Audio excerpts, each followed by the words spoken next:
Hello बच्चों, स्वागत है आपको प्राइम मेंटर्स 360 पर। यहाँ पे बेस्ट स्टडी टीम आपके लिए तैयार है फाउंडेशन नीट जेई के लिए। हम 8th 9th 10th के बच्चों के लिए जेई और नीट के कोचिंग यहाँ पे प्राइम मेंटर्स 360 पे प्रोवाइड करेंगे। आप सभी मिलके इसको ज़्यादा से ज़्यादा शेयर सब्सक्राइब करिए ताकि हम पूरी टीम फुल एफर्ट के साथ काम कर पाए। तो अभी हम बात करेंगे बच्चों मोलर मास की। मोलर मास क्या होता है, राइट? चलिए,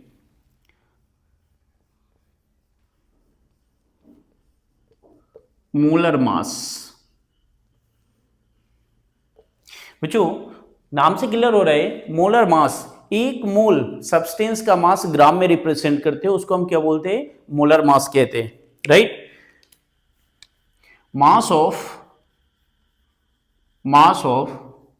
1 मोल सब्सटेंस इन ग्राम। एक मोल सब्सटेंस का मास ग्राम में, मतलब एक मोल सब्सटेंस का मास ग्राम में रिप्रेजेंट करते हैं, उसको हम क्या बोलते हैं बच्चों? Molar mass. Mass of 1 mole substance in gram. जैसे किसी भी एटम का अगर मोलर मास निकालना हो तो हम कैसे निकालेंगे? जैसे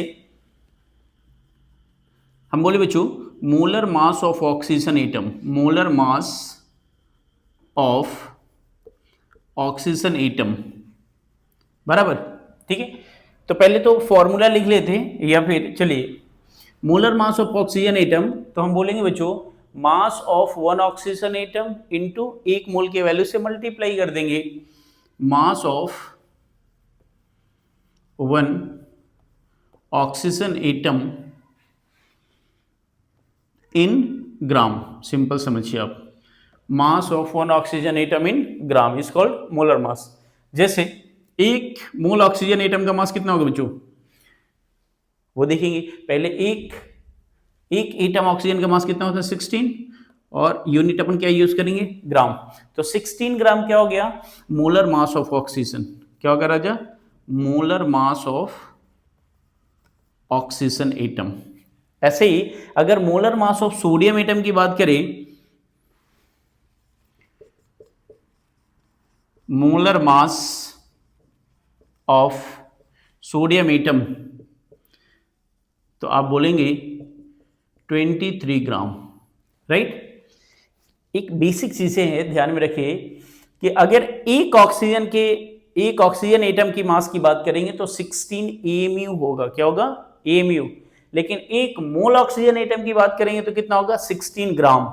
देखिए इधर एक ऑक्सीजन एटम है बच्चों, अगर मैं बात करूं 16 AMU और 16 ग्राम, तो देखिए ये बेसिक डिफरेंस है, आपको ध्यान में रखना है। AMU का मतलब होता है एटॉमिक मास यूनिट, राइट? और एटॉमिक मास यूनिट का मतलब है एक एटम के मास के यूनिट, राइट? इसको U भी बोलते हैं, यूनिफाइड मास। इसको आप 16U भी बोल सकते हैं। U का मतलब होता है यूनिफाइड मास, ठीक? 16 AMU बताता है आपको मास ऑफ 1 ऑक्सीजन एटम। क्या बताते हैं बच्चों? मास ऑफ 1 ऑक्सीजन एटम। और 16 ग्राम आपको बताता है बच्चों मास of 1 mole oxygen atom. 1 mole oxygen atom. Clear है? और इसको आप ग्राम एटॉमिक मास भी कह सकते हैं। क्लियर है बात? तो ध्यान में रखेंगे जब भी किसी एटम का मास AMU में रिप्रेजेंट करता है तो सिर्फ वो एक एटम के मास को रिप्रेजेंट करता है, जबकि ग्राम में रिप्रेजेंट करता है तो एक मोल एटम का मास रिप्रेजेंट करता है।